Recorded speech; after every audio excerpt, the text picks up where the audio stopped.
नमस्कार दोस्तों, आज हम बात करेंगे जलपरी के रहस्यों के बारे में। आज हम जानेंगे जलपरी क्या होती है, जलपरी कहाँ रहती है और कहाँ से आती है और इसका रहस्य क्या है। जलपरी का जिक्र हमें हर देश की पौराणिक कथाओं में देखने को मिलता है, तो क्या हम इस बात से इनकार कर दें कि इसका वजूद कभी था ही नहीं। अब हमारे सामने सवाल ये खड़ा होता है कि अगर इसका अस्तित्व था ही नहीं तो फिर इसकी कल्पना प्राचीन काल से कैसे की जाती रही है। क्या ऐसा हो सकता है कि जिस चीज का वजूद नहीं हो वह हमारी कथाओं का हिस्सा हो, या फिर सच्चाई कुछ और है। जलपरी ऐसा जलीय जीव है जिसके शरीर का ऊपरी हिस्सा औरत का और निचला हिस्सा मछली जैसा होता है। पौराणिक कथाओं के अनुसार जलपरियां सुरीली धुन में गाकर इंसानों को अपनी ओर आकर्षित करती थी, जिससे उनका ध्यान भटक जाता था।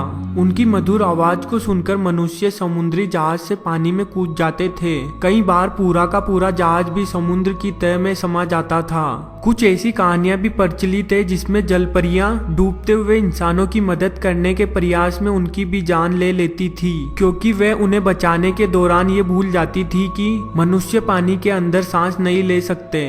आइए जानते हैं जलपरियों से जुड़ी एक पौराणिक कथा के बारे में। इस कहानी के बारे में कहा जाता है कि ये जलपरियों की पहली कहानी है। असाइरियन की रानी अटलांटिस, जो सेमिरमिस की माँ थी, एक चरवाहे से बहुत प्यार करती थी, पर ना चाहते हुए भी उसे अपने प्रेमी को मौत के घाट उतारना पड़ा। इस बात से वह इतनी शर्मिंदा हो गई थी कि उसने तालाब में छलांग लगा दी और एक मछली का रूप ले लिया। लेकिन जल भी उसकी खूबसूरती को छिपा नहीं पाया और इस कारण उसका आधा शरीर पहले जैसा ही रह गया, जबकि शरीर के नीचे का हिस्सा मछली की तरह हो गया। ये ग्रीक की सबसे पुरानी कथा थी जो लोगों के मुंह से सुनी जाती रही है।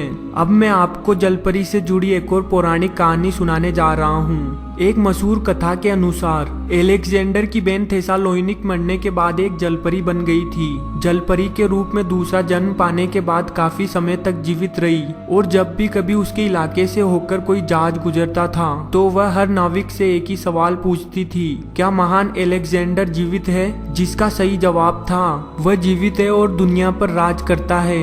ये सुनने के बाद वह बेहद खुश हो जाती थी और जहाज को जाने का रास्ता दे देती थी। लेकिन यदि कोई उसके अनुसार जवाब नहीं देता था तो वह उस जहाज को उसके सवार सहित समुद्र में डुबो देती थी।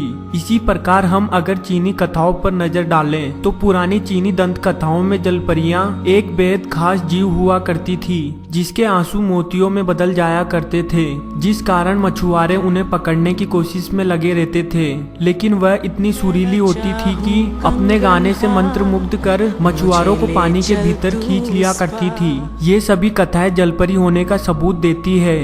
अगर हम वैज्ञानिक और विशेषज्ञों की दृष्टि से देखें तो जलपरी जैसे किसी भी जीव का कोई वजूद नहीं है। यह मनुष्य द्वारा की गई एक कोरी कल्पना है। यदि जलपरी का वाकई कोई वजूद है तो वह एक न एक दिन हमारे सामने जरूर आएगी। मुझे जलपरी पर रिसर्च करने और इस वीडियो को बनाने में बड़ी मेहनत लगी, इसीलिए मुझे उम्मीद है कि आप सभी लोग मेरे चैनल को सब्सक्राइब जरूर करेंगे। वीडियो के नीचे एक लाल बटन है, उस पर क्लिक कीजिए और सब्सक्राइब कीजिए। धन्यवाद। प्लीज सब्सक्राइब करना ना भूलें।